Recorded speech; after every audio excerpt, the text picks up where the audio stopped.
L'école du parti Djangou, qui s'appelle dénommée l'Institut de formation et de documentation, a été mise en place par le bureau politique justement afin de permettre à nos militants, aux militants du parti du mouvement Djangou qui est devenu un parti politique, donc le parti de la construction et de la solidarité, a été mise en place en fait afin d'assurer à ces militants une certaine formation politique, afin de pouvoir être très au fait de ce qui se passe au Sénégal et à l'extérieur de ce pays.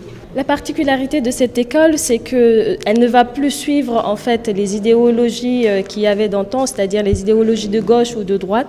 Ce sera un institut qui va suivre l'actualité politique internationale comme nationale, afin de pouvoir assurer aux militants et aux sympathisants du parti une formation qui sera bien au fait de ce qu'on attend, en dépassant les clivages gauche-droite et en intégrant justement les nouveaux clivages sociaux africains et internationaux. Il n'y a pas une durée de formation, là c'est le cours inaugural. On va ouvrir justement, l'Institut ouvre ses portes aujourd'hui. Il y aura des formations jusqu'au mois de septembre, jusqu'au mois d'août, pardonnez-moi. Et au mois d'août, on prendra des vacances et la reprise se fera à partir du mois de septembre comme une université normale, un institut normal. Les cours se feront tous les mois, une fois par mois, et on prendra un thème. On va commencer sur l'engagement citoyen, ce que c'est qu'un parti politique, pourquoi s'engager, comment s'engager.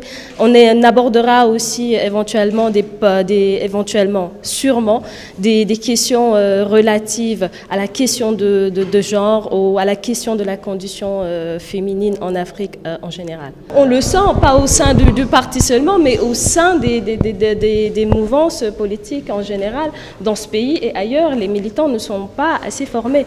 Même ailleurs, si vous voyez aujourd'hui en France, l'UMP, l'extrême gauche a vendu, déjà mis en vente son ancienne école de formation. Les militants en général ne sont plus formés. Et on ressent un réel manque par rapport à la discussion, par rapport à tout ce qui se passe au débat, un réel manque par rapport à ces questions-là de formation. La vote au leader ou bien? Pas aux leaders, c'est vraiment, on va dire, c'est la demande politique qui a changé. À un moment donné, la formation se faisait tout le temps, avec le Parti socialiste, avec les partis d'extrême gauche. Ça se fait de moins en moins parce que certainement la demande n'était pas là. Mais on s'est rendu compte, même lors des élections passées, que justement les débats n'étaient pas à la hauteur et n'étaient pas assez relevés. Est-ce qu'on peut savoir de quel courant de pensée politique s'inspire votre parti? Justement, c'est ce que je disais à votre collègue. On n'est plus dans les mouvances de courant gauche-droite. On a dépassé justement ces mouvances-là. Aujourd'hui, on se base en fait sur ce qu'on vit tous les jours, nos réalités à nous, nos réalités africaines, nos réalités sénégalaises. Elles ne sont ni de gauche ni de droite.